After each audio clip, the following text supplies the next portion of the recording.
It was approaching noon, but the October sun had hidden behind leaden clouds. Through the dirty window of the train car, I watched the lands freshly wrested from the occupier. A grim landscape spread out before me, miserable patches of fields, ruins of once grand houses, crumbling abandoned cottages. Everything I saw evoked a somber mood. Grey Masurian villages were still marred by the numerous rusting wrecks left from the war. Burnt-out tanks, guns torn apart by explosions, and crushed trucks littered the roadside in dozens, a silent testimony to the heavy battles fought here barely a few years ago by the victorious Red Army to finally crush the Nazi Hydra. I settled comfortably in the plush armchair of the confiscated luxury carriage. For the 100th time during this journey, I straightened my freshly pressed uniform, the uniform of an officer of the Internal Security Corps, of which I was immensely proud.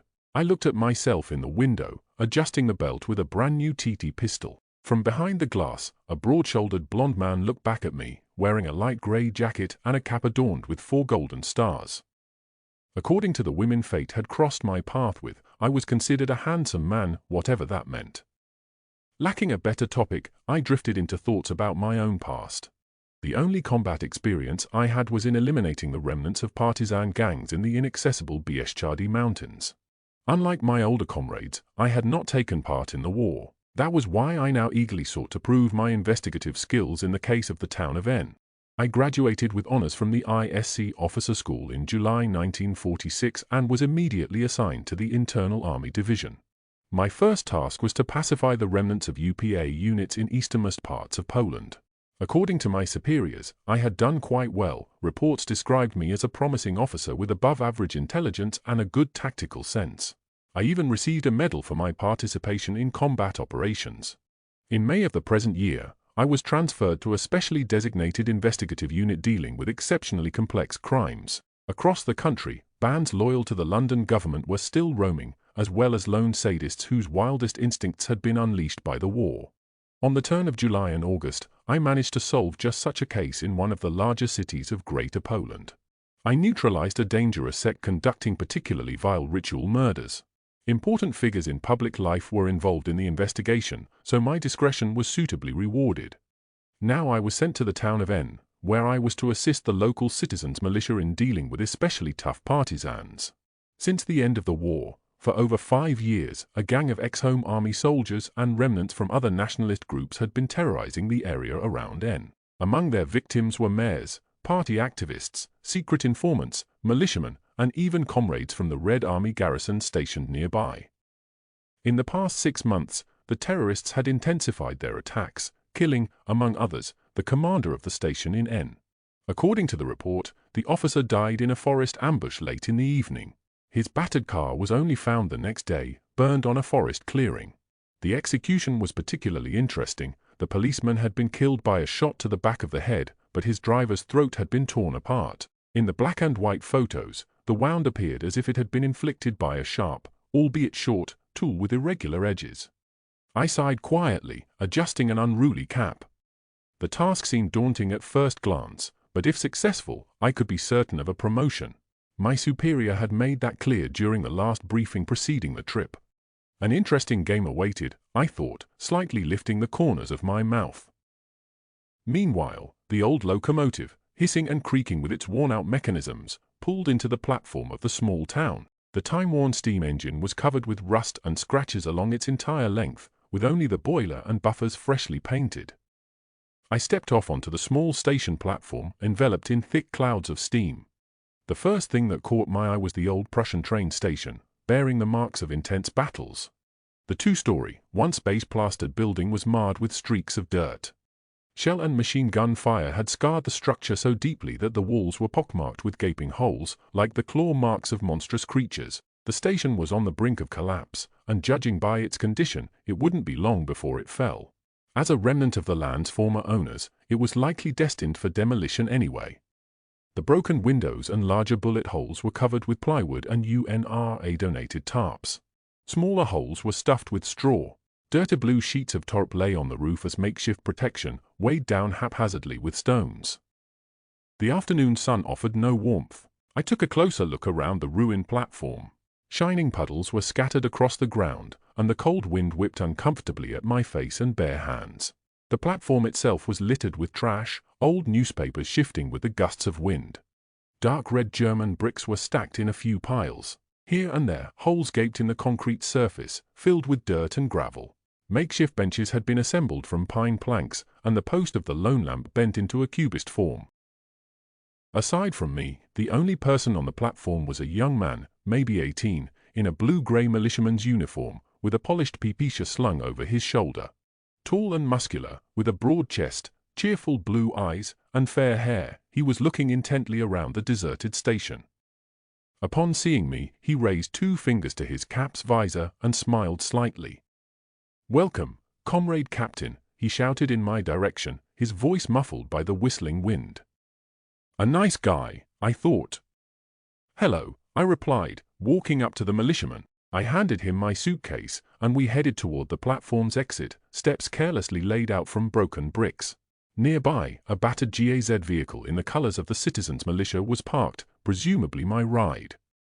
It must have been green once, but it was now painted blue and white, with patches of paint peeling off the body. The engine cover bore numerous bullet holes, and the canvas top of the cabin was speckled with dark patches. The lower part of the GAZ and its large wheels, fitted with off-road tread tires, were splattered with fresh mud. My guide pointed me to the passenger seat, and I settled onto the uncomfortable canvas-covered seat, feeling the frame digging painfully into my back. I let out a quiet groan. The service vehicles in Warsaw were more comfortable, another observation that crossed my mind. Out here, however, these rugged vehicles were more suitable. I drummed my fingers on the dirty window, prompting the private to get moving. Evidently, I intimidated the young man as he struggled for a moment to fit the key into the ignition. I didn't blame him. Military counterintelligence officers were trained to locate and eliminate enemies of the people's government. And sometimes, we found them in our own ranks. Sometimes, too, innocent people ended up in unmarked graves, but that was our brutal reality. We had to do everything possible to ensure that fascist and capitalist vermin vanished from this world once and for all. I lit a cigarette, watching the boy's trembling hands. Did he have something on his conscience? The thought briefly crossed my mind, but I brushed it aside. He was simply afraid of my unit, and I could understand why. "First, comrade, I want to visit the militia station. Then to my quarters. I need to freshen up after the journey," I commanded, inhaling the smoke. "Are you supposed to be my escort? Then don't be so nervous, young man." I smiled, though the private was probably only a few years younger than me. "Yes, comrade captain," he barked dutifully, eyes fixed on the road. He pulled away suddenly, and I clenched my teeth, gripping the dashboard handle tightly. The vehicle jolted and bounced over the slightest bump, as if iron bars had been installed in place of springs. The Citizens' Militia Station in N was housed in an old, pre-war German tenement. The 2-story building stood along the longer side of a small square. In the center of the square, a well with an ornate stone coping, covered now with a protective mesh, had been installed long ago. The town center gave off a rather grim impression. Sidewalks made of broken stone slabs were thickly covered in decaying leaves. The cobbled streets were still riddled with deep holes and bomb craters. A few spindly, twisted trees grew around the old well, but aside from these, there was little greenery. The buildings lining the streets around the square looked similar, differing only by the signs above their entrances. They were all 2-story buildings with walls patched with concrete plaster. Some windows, especially those in the attics, were blocked off with cardboard. Besides the headquarters, there was the town hall, a temporary party house, a kiosk, a butcher, a fish shop, a few other small stores, a post office, and even a barber shop, a standard selection. In the northern corner of the square stood a 3-story hotel built before the war, currently under extensive renovation. Chunks of plaster chipped from the walls lay in sheets on the remaining patches of grass, resembling peeling skin. We stopped in front of the grey tenement housing the militia headquarters. 2 more blue GAZ vehicles and a battered dark green ZIS modified as a prisoner transport truck were parked on the street in front. The truck had a mount for a heavy machine gun on the cab roof. In the square near the well, next to a makeshift bus stop, stood an old Soviet coach painted in a decaying yellow. A dozen or so people, bundled in grey coats, were milling around it, likely passengers. The route must have connected N to the provincial capital several kilometers away. I took a closer look at the headquarters facade. It had been poorly renovated, with the gaps where bricks were missing filled haphazardly with concrete. The brown patches of crumbling plaster reminded me of liver spots. The lower windows were barred, and a large sign above the oak doors read, Citizens Militia Headquarters in N. The text was handwritten in irregular letters. My driver quickly opened the door for me and snapped a salute as I passed. The room I entered had likely been the caretaker's office before the war. I gave the driver only a nod and stepped into the smoky interior. A horrible stench hit me immediately, a mix of cheap cigarettes, stale alcohol, and unwashed bodies.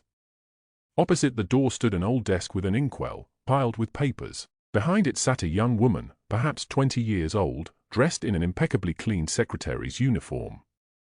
A pleasant-looking blonde with short-cropped hair and a generous bust, now accentuated by a starched white blouse, she smiled flirtatiously at me, tilting her head to the side. I immediately understood her intentions. She was likely hoping to get closer to the young officer from Warsaw. Perhaps she even imagined that, once the investigation was over, I'd take her with me to the capital. I could do that, of course, but I pushed those thoughts away. I didn't get too attached to girls, and in Warsaw, there were always several around me, so I had plenty of choices. Anyway, having this kind of fun, tempting as it was, would only distract me from my task. And I hadn't come here for charming blondes, but to earn myself a promotion. Good morning, comrade captain. The blonde greeted me with a coquettish smile, nodding her pretty head. I swallowed before replying. Good morning. I hesitated a moment, unsure how to address her. Captain Olgierd Kaunaki, ISC. I've come from Warsaw. I was assigned here for the case known to the commandant. I'd like to see him now, he should find the time. Up the stairs, first room on the right. My name is Marta. She paused briefly, winking. Coffee, Captain? We even have the real one. I nodded my thanks and headed up the stairs. The walls of the headquarters had once been whitewashed, now stained with marks and, in a few places, mold. Filth. Other than the charming Marta, I saw no one on the ground floor, though raised voices could be heard from behind closed doors. Apparently, the local militiamen weren't eager to get acquainted with me. Fine, that was their business. The corridor on the first floor was similar to the one below, though the floor was laid with scratched parquet instead of dark stone. Only 2 dim light bulbs glowed weakly from the ceiling, barely illuminating the claustrophobic hall. Indeed, on the nearest door hung a wooden sign on a single nail, Commandant Leon Borowski. The colonel's office was housed in the former owner's study, or so it seemed. The German, fleeing from the front and the Red Army, had left all his possessions behind. Under the window stood a large mahogany desk, its surface marked with cigarette burns. On it sat an ornate gilded globe, which I noticed depicted the world as it was before the First World War. Along one wall were massive oak cabinets with tinted glass panels. The decor was completed by portraits of Stalin, Lenin, and Berat, in that order. I paused for a moment, looking out the window. The town's panorama stretched out below, but my attention was drawn to an old, ruined cathedral standing on a hill in the distance. Behind the desk, seated comfortably in a leather armchair, was the commandant in an unbuttoned shirt. His once blue uniform was now marred by grease stains as he cleaned a disassembled pipisha. His bloated face was likely red from alcohol, evidenced by an open bottle of vodka and a half-emptied glass. His regulation cap lay on a pile of files beside the desk. "Sit down, comrade, want a drink?" He gestured to a wooden chair in front of the desk. Without even waiting for my response, he pulled a new, somewhat dirty glass from the drawer and filled it generously. We toasted, and the vodka burned my throat sharply. It had to be very strong. Judging from the smell emanating from the host's mouth, this wasn't his first bottle of the day. Captain Olgierd Kaunaki, ISC Investigative Unit. "I'm here because I was sent from," I began, but the colonel interrupted with an incoherent wave of his hand. "I know why you're here, comrade, indeed. And I know who you are, comrade, indeed." He smacked his lips, revealing a few yellowed teeth, and wiped his face with his sleeve, continuing with a slight slur, "It's about those damned bastards. I told Marta to prepare the files, everything we know about them, though it's not much. He shoved a stack of stained papers toward me. Thank you, comrade. I leafed through the sheets. Let's drop the comrade, Captain, indeed, gives me a headache. Everything you need to know is in those papers, but now it's time for your questions. I'm sure you've thought plenty about this case, haven't you? He looked at me with a sharper gaze, his small eyes glinting slyly. Was he hoping I'd have a solution right away? Yes, Colonel. I barely restrained the word comrade from slipping out. Perhaps I'll start with the timeline. First, these attacks seem strangely spaced out. From the report sent to Warsaw, it appears the bandits sometimes lie low and then strike with double force. However, in the last year, the attacks have definitely increased. Your predecessor was shot quite recently, wasn't he? I leaned my elbows on the desk. My interlocutor's face reddened. A sensitive topic, I noted. Unfortunately, you're right. I've only been here, 3 months. My dear Olgierd, before this, I was far out west, long story, but I've learned a thing or two from the militiamen who've stuck around, he slurred. I guessed he drank so much out of fear and stress. Meanwhile, the commandant continued, though I could barely make out his words.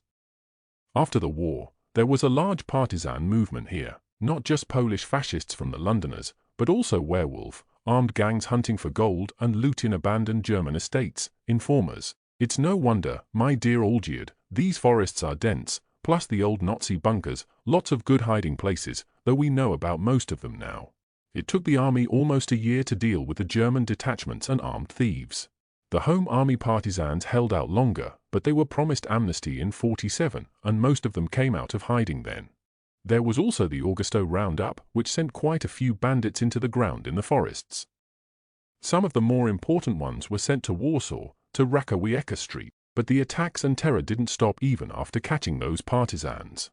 They interrogated those Home Army soldiers before they met the end. None of them knew anything.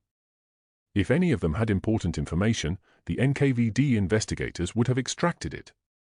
These bandits are damn efficient, dear Olgierd.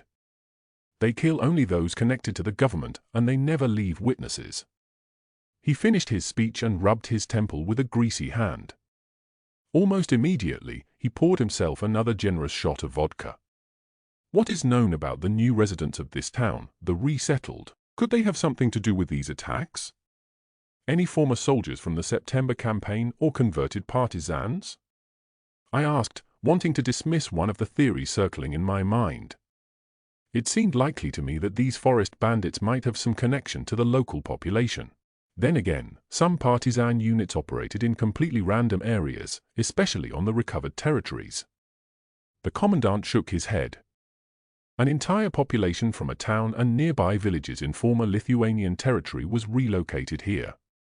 It was a place isolated from the world, deep in the forest, without electricity or water. Practically a living museum, you know? These people are very insular, distrustful of outsiders. You know, Olgierd, that the entire local militia and city administration here are newcomers. The resettlers have no interest in our people's Poland. At least they don't rebel, but they show no socialist initiative either. Though I did have a small success, your driver and escort, Janek, is actually local. He volunteered for service 2 months ago, and he's a good, diligent kid. As for your idea about former soldiers, a few of them served in the Sanation Army. We keep an eye on them, but so far, surveillance hasn't yielded any results. Another issue is that no one really knows how many people lived in those areas before the war. No population records or church registers have survived. These people came from the wilderness into civilization. They should be grateful, thanking us on their knees. It's a tough job. He waved a hand in resignation. So you have no leads at all, Colonel? I asked, feeling a bit dejected as I leaned over the desk. The scent of stale moonshine wafted from the commandant. Not a single clue, Olgierd, and believe me, I've looked thoroughly. The attacks are executed with surgical precision, as a doctor would say, always outside the town. The partisans leave no traces. We don't even know if they move by car, horseback, or on foot. They're like ghosts. All we know, really, is that they have a dog, probably a trained one. A dog? How so? What's the basis for that suspicion? I asked, surprised. I hadn't come across that in the reports. A lot points to it. Take the driver's wounds. For instance, I'm talking about the last attack, he clarified. His throat was torn open. The doctor at the district headquarters said it could only have been done by a larger predatory animal, most likely a trained dog. In that case, it wasn't mentioned in the report. I assumed his wounds were inflicted by a dagger or a shard of glass, maybe a broken bottle. I furrowed my brow, surprised. They're definitely bite wounds. At first, we thought they were post-mortem. There are plenty of wild animals in the area, wolves, foxes. They multiplied during the war, and now we're only slowly culling them. But the doctor noted that the tearing of the throat was the immediate cause of death. The commandant sighed. He leaned back in his chair, staring at the ceiling for a moment. Thank you for the conversation, Colonel. I stood up. I didn't expect to learn anything new from a drunkard officer at this point. I needed time to think things over, alone. I'll head to my quarters and go through these files at my own pace. I won't keep you. Just wish you luck. You've got the best room in the hotel across the square. Yannick is at your disposal if you need to go anywhere. I think the boy's quite sharp, for a local, that is. He finished the vodka straight from the bottle and resumed polishing his pee-pisha. Despite the alcohol, his movements were steady, as you'd expect from a seasoned veteran. I left the way I had come. Marta seemed visibly disappointed at my lack of interest. She looked disheartened when I brusquely declined her invitation for tea. In the hall, besides her, I encountered two other militiamen, broad-shouldered men in their middle age. Both were in sweat-stained uniforms and smoked the cheapest cigarettes, their smoke stinging my eyes. They guffawed when they heard my refusal, and as I exited, I overheard them making crude jokes at the girl's expense. Outside the headquarters, my driver leaned against the side of the GAZ, staring at some invisible point in the sky, seemingly oblivious to the cold wind that stung the face unpleasantly. I looked up as well. Night had fallen, but I saw nothing except the silver moon. I cleared my throat quietly, and Janek immediately straightened up, adjusting his uniform over his broad chest. He pulled my suitcase from the back seat of the GAZ, slung his submachine gun over his shoulder, and we headed toward the hotel. I stayed silent, not much in the mood for conversation. The walk took only a moment, and soon we stood before the dark bulk of the building. Only a few windows glowed with dim light. Once owned by a German proprietor, the hotel must have been truly luxurious in its day. Traces of its faded grandeur were still visible inside. A tall lobby, a reception desk made of mahogany, worn brown leather armchairs, and empty spots on the walls where paintings must have once hung. The only staircase led to the upper floors, likely to the guest rooms, and the restaurant was in a large hall opposite the entrance. The board porter in a rumpled suit briefly inspected my documents. With grey hair, a sunken face, and trembling hands, he didn't seem impressed by my uniform, perhaps because, like the colonel, he reeked of vodka. In a hoarse voice, he informed me of breakfast and lunch times and warned me to be careful with the hot water, as it ran out quickly. I shrugged, took the key, and headed to my room on the second floor. The room assigned to me was as gloomy as the rest of the hotel. Dust and thick cobwebs covered everything. In the bathroom stood an enameled cast-iron tub with a strange residue on it. The mirror above the chipped porcelain sink was cracked, with shards lying on the floor. I wasn't attached to luxury, but I did value cleanliness. The room was furnished with a wide, columned bed draped with a yellow curtain, singed by a cigarette. The mattress reeked of mildew. In the corner, between the wall and the window, was a wobbly table with two mismatched chairs. I dropped my suitcase on the floor, kicked it under the bed, and, brushing the dust off the seat, spread out the case files on the desk.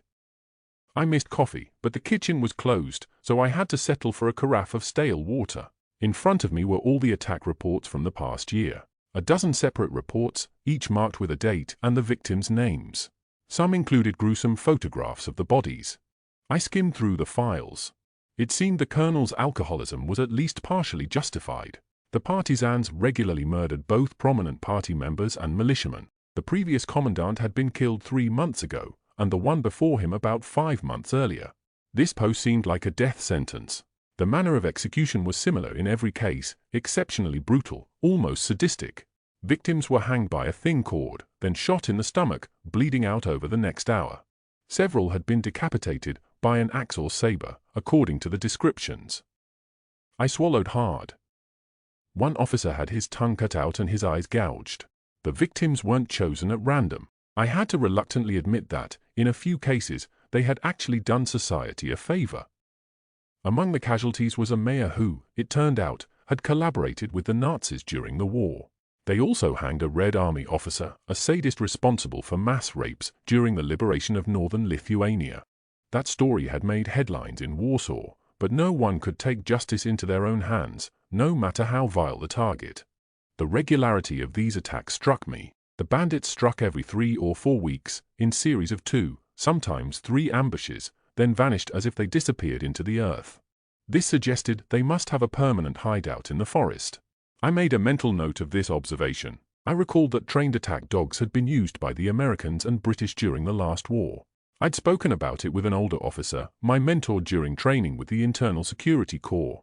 According to his stories, such dogs could tear open arteries. They were fast and entirely obedient to their handler, trained to distinguish enemies from Allied soldiers. They looked like regular large dogs, shepherds, or larger mutts. Exhausted, I rubbed my temples, hoping this lead might take me somewhere. If the British had used these dogs, could there be someone from Silent Unseen in that band? He might have brought such an animal from England or trained one from a pup here. On the other hand, this gang couldn't be large, and their methods pointed to an intimate knowledge of the area. They moved like phantoms, as if they'd spent their entire lives in these woods. I took a sip from a not-so-clean glass.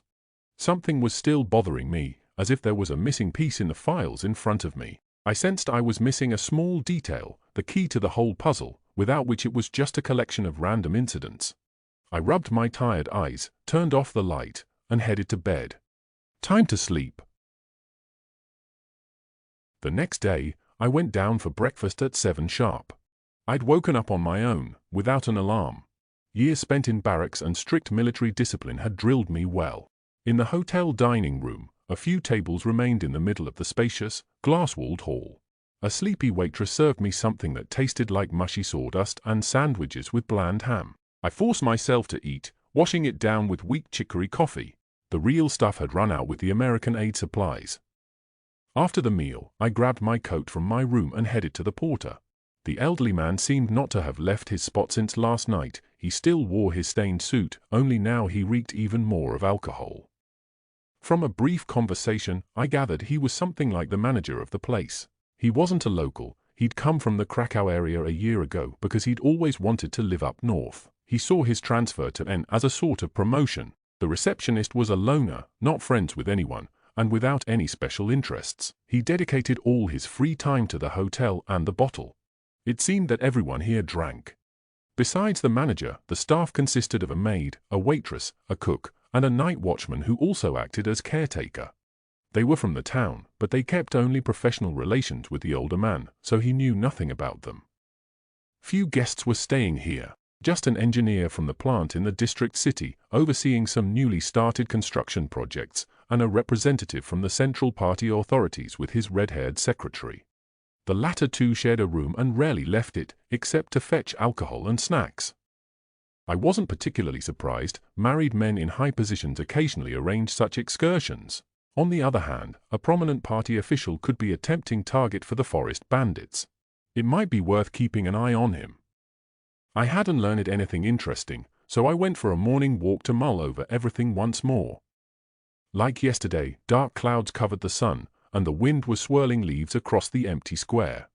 It looked like rain, maybe even a storm. Outside the hotel, the familiar blonde driver waited for me in the cab of the parked GAZ. He had his gun on his lap, drumming his fingers on the steering wheel. I was surprised, as I hadn't expected him to be up so early, but I greeted him with a wave. I explained to Yannick that I intended to walk to the lake and didn't need his company for now. I just instructed him to wait in front of headquarters in the afternoon, as I'd want to examine the site of the last attack. He saluted briskly and shut the muddy door. I left him and headed out. The lake lay on the opposite side of N from the train station.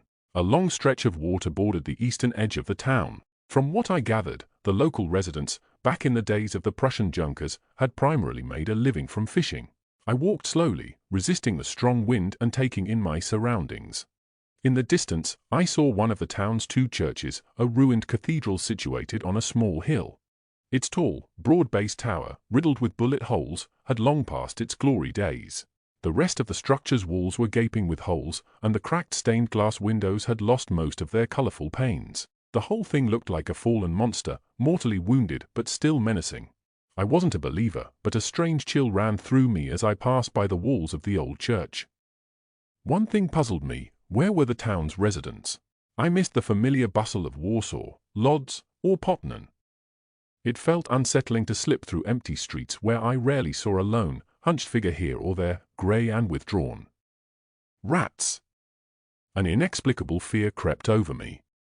On top of that, instead of my thoughts becoming clearer, the pieces of my mental puzzle seemed more tangled than ever. I reached the edge of the lead grey lake. It was shaped like a narrow rectangle wedged between dense forests. This side's marshy approach to the water was covered with tall reeds, already rotting in this season. Besides the dock in N, there was another station far to the north, in one of the surrounding villages. A portion of the shoreline near the town was concreted, forming a small fishing port with a wooden pier. Boats moored there swayed forlornly on the water, their bottoms coated with dirty sludge. Farther out, decaying masts of sunken sailboats jutted from the grey surface. In a few years, once things settled down, the city would clear the lakebed, and N would become a popular vacation spot, or so I'd heard the plan was. I sat on the only bench along the shore and lit a cigarette. Across the lake, surrounded by thick forest, stood the ruins of a count's palace, the former owner of the area. The two-story building, once plastered in grey, was teetering on the edge of collapse. Empty windows resembled skull eye sockets, and the recesses were filled with rotting boards. I shivered. The area was beginning to frighten me. I sank into thoughts about the fragility of human life. I thought about the partisans, soldiers of a cause that was already lost. They had no real chance of victory or of changing the balance of power, yet they fought and killed, spreading terror in this strange region. What could their goal be? Simply an honorable death, or did they truly believe a third war would start soon? Unfortunately, I had no answers to these questions. Inhaling the fragrant smoke deeply, I realized what had bothered me in the attack reports yesterday. When I had investigated similar cases in the archives on Rakowiecka Street, there were always accounts of robberies against the local population, real or fabricated. A unit like this would need supplies and would have to obtain them from nearby residents. Civilians were obliged to report such attacks, often out of fear of the militia, while secretly supporting the bandits. Even these testimonies helped estimate the group's size or the location of their base. Here, however, there were no reports of extortion or theft. Sure, the locals reported ordinary losses, usually disappearance of hens, or sometimes that a wolf tore apart a cow. But in these areas, that was relatively common. After all, the forests were full of predators that had lost their fear of people, their ancient dread dulled by war. Yet there was a distinct lack of robberies or thefts.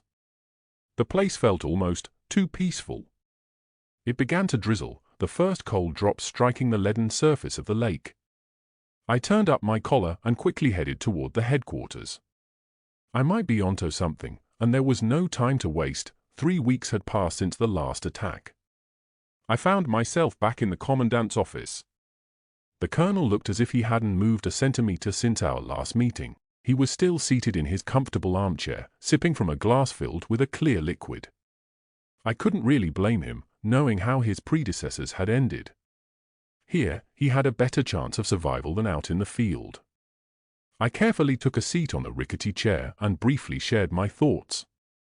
He sighed heavily, mechanically pouring vodka into 2 glasses, and began his story. "You've hit on the same lead I once did," all jeered. I began by questioning the residents of nearby villages. It led nowhere, none of them admitted to aiding the bandits. So, I stationed scouts to keep a close watch on the area, but they didn't observe anything suspicious. These people are clean, they're not helping the partisans. Moreover, despite combing the forests thoroughly, we haven't found any fascist hideouts. To this day, we don't even know how large this group is. He paused, taking a deep drink from his glass. I have another matter.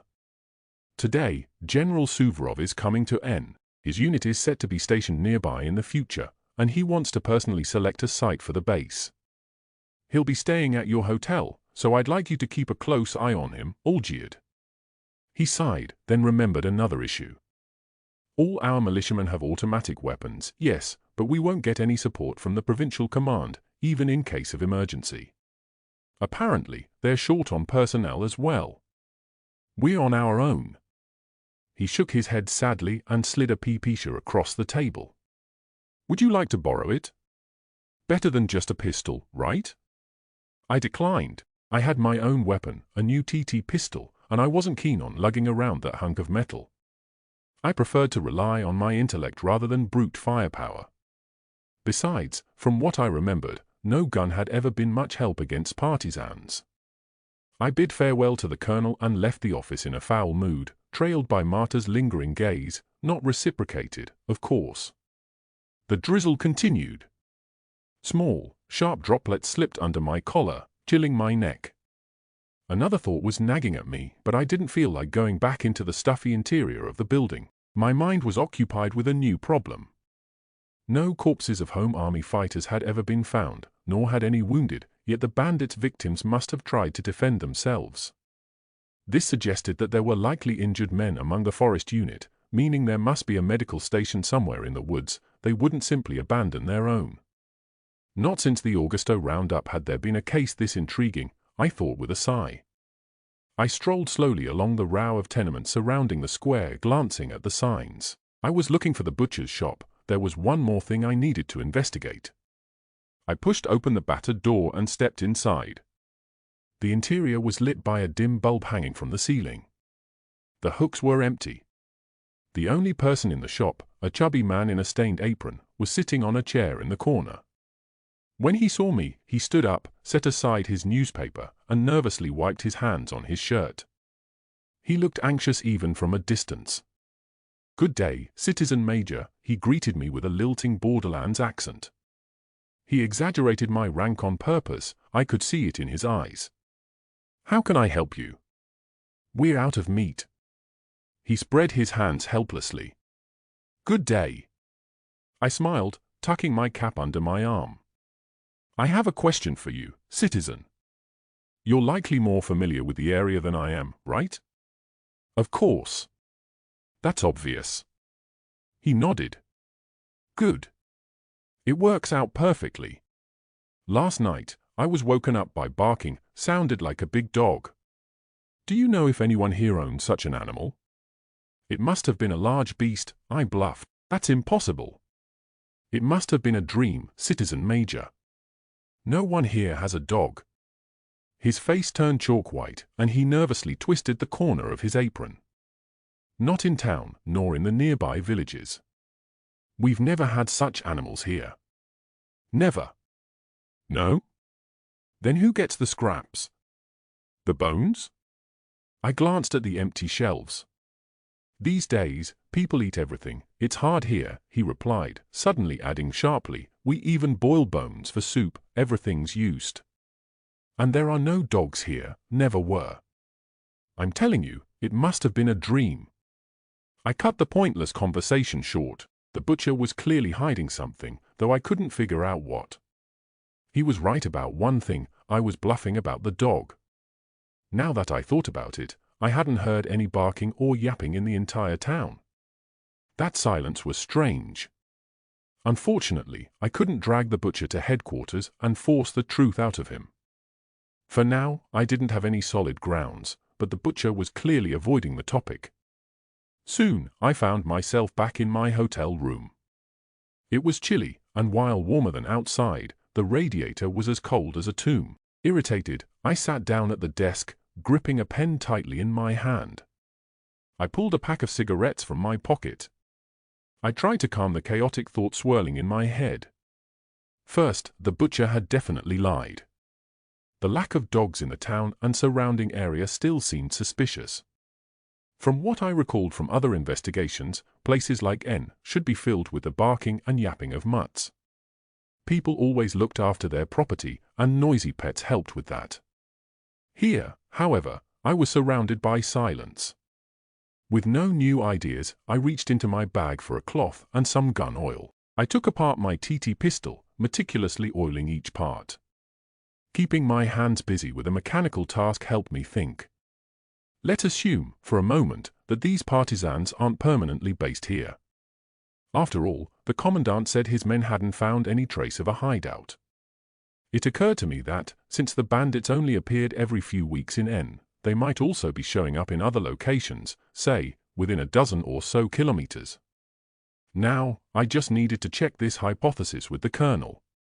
Darkness had long since fallen by the time I finished reassembling the pistol.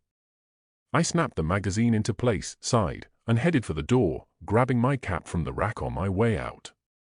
The weather was unforgiving, cold, nearly freezing, as I made my way to headquarters bundled in my warm coat. From a distance, I could see the commotion in front of the militia building. Figures in green military coats and blue caps bustled around running vehicles. One of the militiamen was bolting a machine gun onto a swivel mount on a truck. I immediately spotted the colonel's stocky figure, directing the whole operation. "Ah, you're here, Olgierd." Perfect timing, he greeted me with relief, gripping the polished stock of his pipisha with his fat fingers. "I was just about to send someone to fetch you." "What's going on that you need to see me?" I asked, genuinely surprised. "I came here on a matter of my own." "I?" The militiaman waved a hand dismissively. "General Suvorov was supposed to arrive in N 2 hours ago," he growled, his flushed face turning an even deeper shade of red. "But he's not here." I nodded in understanding. It all made sense, then a troubling thought struck me. "Colonel, you don't think that?" I swallowed hard, a nasty suspicion creeping into my mind. "We'll soon find out, because now we're going to look for him." "You're coming with me," he added, slurring slightly, gesturing to the Gaz's cargo bed, covered with a tarpaulin. "Hop in, there's no time to lose." Yannick, seated behind the wheel of the battered vehicle, started it up with the grating whine of the overworked engine. The gears weren't synchronized, so each shift was rough, creaking and clattering. The bulk of the colonel pressed me against the riveted metal frame. The back seat of the truck didn't offer much space. I caught the smell of sweat-soaked clothes and stale alcohol. The vehicles formed a small convoy. The first was a GAZ without a top but outfitted with an extra pair of headlights on a metal frame. For militiamen held Soviet submachine guns. Our GAZ followed, then a truck with a searchlight and a heavy machine gun on a rotating mount. A third jeep closed the line. I shivered. The vehicle was moving quickly, and cold wind seeped through the gaps in the tarpaulin. The heater wasn't working properly, so my hands were numb from the cold. I rubbed them together and blew on them, though it didn't help much. "Commandant, I think I began, clearing my throat into my fist. "I have another lead. I just need access to some information." "Another brilliant clue, huh?" he sneered, but nodded immediately, waving a hand dismissively, as if brushing off a fly. "Go on, then, boy. What have you come up with?" It occurred to me that, since these bandits appear so rarely in this area, I said, exhaling sharply, it's highly likely they're also operating elsewhere. By striking sporadically, they could have more freedom than a group fixed to one place. For a moment, I hoped you'd found something truly interesting, Olgierd, but it's just another dead end. He frowned. "I believe I've mentioned this before. This is the last gang operating in our province. In a radius of several dozen kilometers, apart from this miserable town, there haven't been any attacks for over a year. Werewolf was dealt with a few months after the war, and the home army was wiped out during the Augusto roundup. Only our terrorists are still hanging on." "And their modus operandi? Any reports of their weapons surfacing? Robberies, extortion, anything?" I pressed, but the commandant sighed heavily. "These murders here in N are their only distinctive mark. As for leads, trails, or even their weaponry," he spread his hands helplessly, "I found nothing unique. Believe me, I even looked into murders in the provincial city. The shell casings we found are from ordinary firearms, plenty of German and our own submachine guns, plus some American and British weapons from airdrops. Nothing out of ordinary. And there aren't even that many shell casings. They use their weapons sparingly." I shook my head. The GAZ came to a sudden halt, and I heard a loud curse from the militiaman in the front seat. We'd stopped in the middle of a road lined with tall trees. I can't say I didn't have a bad feeling, but what we encountered took me completely by surprise. I drew in a sharp breath of cold air, staring at the silent scene. I hadn't expected the forest fighters to be this efficient. The convoy carrying the Red Army representative had fallen into an ambush. The general hadn't been traveling alone, he was part of a well-organized column of vehicles. Given that our citizens, especially resettlers from the Eastern Territories, were still reluctant to accept the presence of friends from the Soviet Union, he had a strong escort. First, we came across the shattered wreck of an American Willys. The Jeep must have hit a mine, its debris scattered across the entire width of the road. Behind the wheel still sat the charred skeleton of the driver. Several bodies in green uniforms lay sprawled across the road, each with its throat ripped open. Dark patches of blood stained the gravel. A dark grey Ford limousine, an exclusive, lightly armored car supplied by the Americans, was riddled with bullet holes. Large entry points peppered the long hood. The partisans must have used an anti-tank rifle or a heavy machine gun. Those were the kinds of holes left by such weapons. The car's driver and passengers were gone, we found them later. The last vehicle in the convoy was a heavy American half-track transporter armed with a Maxim machine gun. Its charred sides bore carefully painted red stars. The vehicle had been destroyed, likely by a German Panzerfaust, as evidenced by a massive entry hole in its side. The air was thick with the nauseating smell of roasted human flesh. But that wasn't the worst of it. In the powerful beam of the truck's searchlight, corpses were arranged in the ditch. The grey-haired general, his adjutant, and the driver had been brutally pulled from the limousine. Their heads had been severed and were now mounted on branches, glassy eyes staring down on the battlefield. I looked around and crouched beside the bodies of the Jeep crew. I saw no shell casings anywhere. The pipesha of the nearest soldier had a full magazine. They hadn't even fought back. I realized this with a sense of dread. Why? One Jeep and a truck were left at the site, and I got into the uncomfortable GAZ with Yannick. The young man looked shaken, and I couldn't blame him. I was just as horrified, despite all I'd seen in my life. But on the colonel's face, I saw only resignation. Even if the partisans didn't get to him, his days were numbered, I thought. I was certain his superiors wouldn't forgive him for letting the murder of a Soviet general happen. The drive back to town took just over 15 minutes. The Jeep's headlights pulled leafless bushes along the overgrown roadside out of the darkness. The vehicle creaked at every turn, bouncing on the uneven road. Maybe it was my imagination, but I felt as if eyes were watching me from the dark. Every tree seemed like a partisan figure. I shivered. I couldn't fall asleep for a long time. Lying under the thin blanket, the image of the recent victims kept haunting me. I kept wondering who these bandits could be. Why couldn't they accept the new government? I was left with no solid lead. The next day, I got up early. My head ached from the nearly sleepless night, but I had several things to do. I had arranged to meet my driver at 9. I wanted to visit the sites of previous ambushes to see if anything had been overlooked. All the sites were similar. The partisans chose secluded forest clearings accessible by narrow paths, now mostly covered in fallen leaves. I found no more casings or tracks, so feeling discouraged, I had myself driven back to the hotel.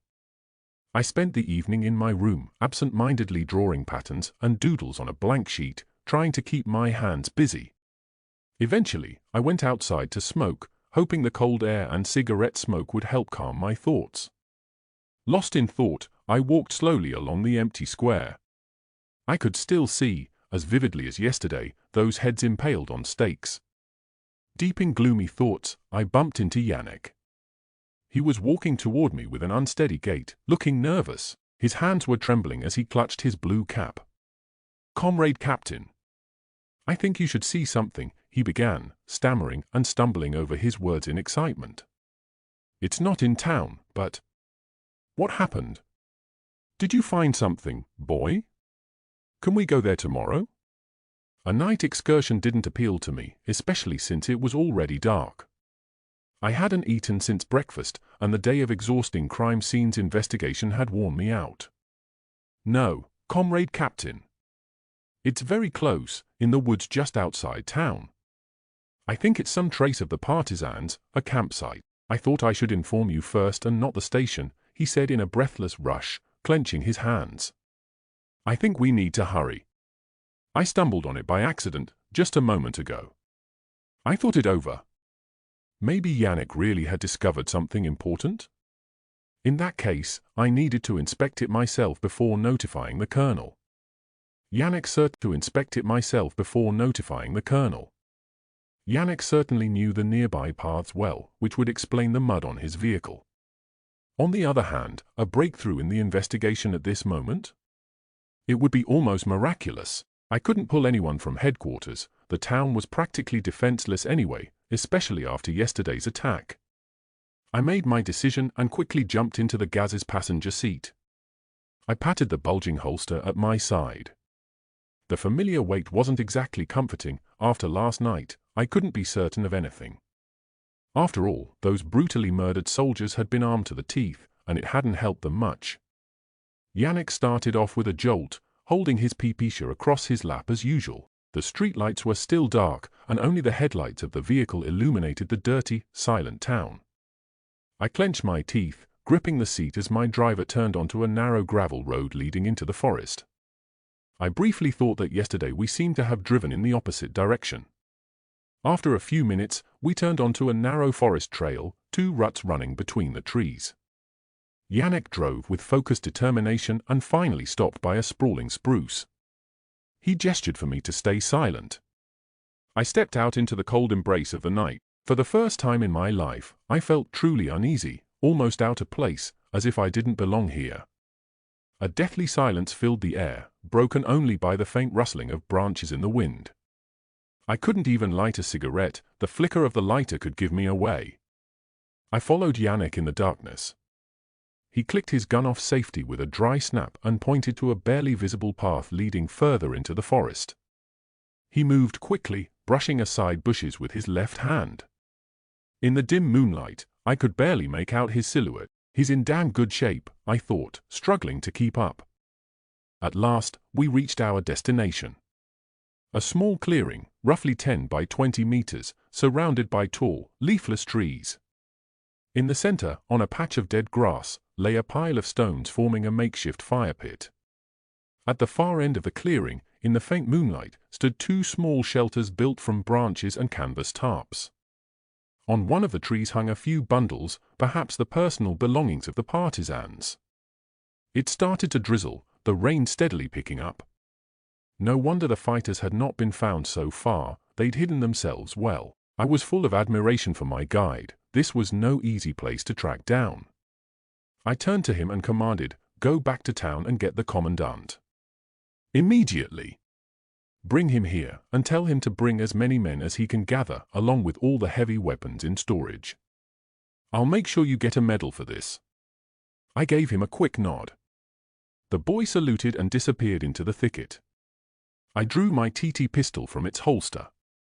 The cold weight in my hand was oddly reassuring, calming my nerves slightly. Moving quickly, with rain pelting down, I crossed the clearing and took cover beneath one of the trees.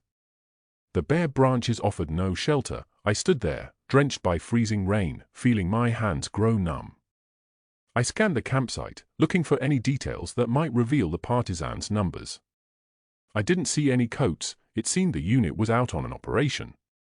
I crouched near one of the shelters. It looked strangely small, as if made for children rather than grown men. They definitely had a dog, as a bone stripped of meat lay in front of the shelter, cleanly snapped in half. Bite marks were clearly visible on it.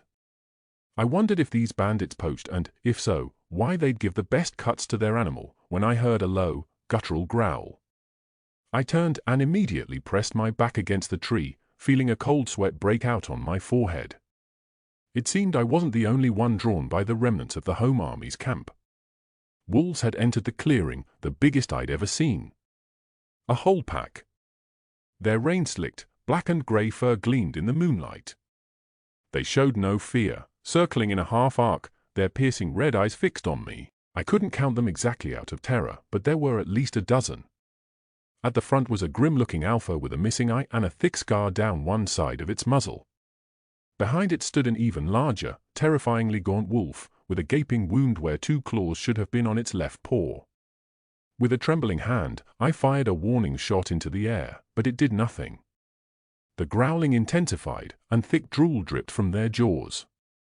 I began to see more details. The wolves looked terrifying, some were missing ears or claws, and in many places, their fur was singed, long scars and unhealed wounds bled with each movement. Swallowing hard, I aimed shakily at the alpha's muzzle, only to see another shape emerge at the far edge of the clearing. From the darkness stepped Yannick, holding his PPSha, ready to fire. "Shoot them now.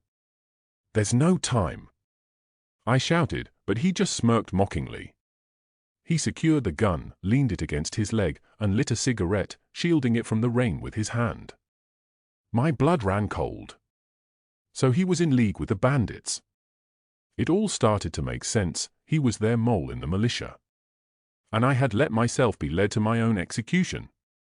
I blinked, certain I was seeing things. Where the wolves had stood moments before, I now saw, in the dim moonlight, soldiers in the Polish Sanation infantry uniforms.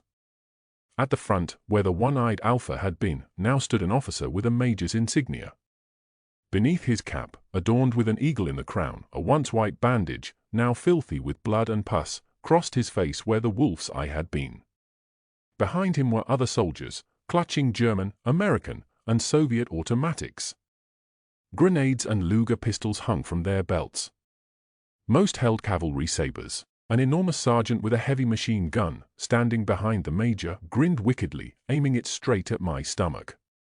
His jacket was missing a sleeve, and a bloody gap replaced 2 fingers on his left hand. I felt a warm trickle down my leg as I realized I'd wet myself. My pistol slipped from my hand as I shook like a leaf. The major drew a gleaming vis pistol from his holster, chambered a round with a snap, and walked toward me, unhurried, reciting in a guttural voice, like a long-forgotten howl, "In the name of the Republic of Poland, for collaboration with the occupant and treason, by the power vested in me, I hereby sentence you to death." And then the bang sounded.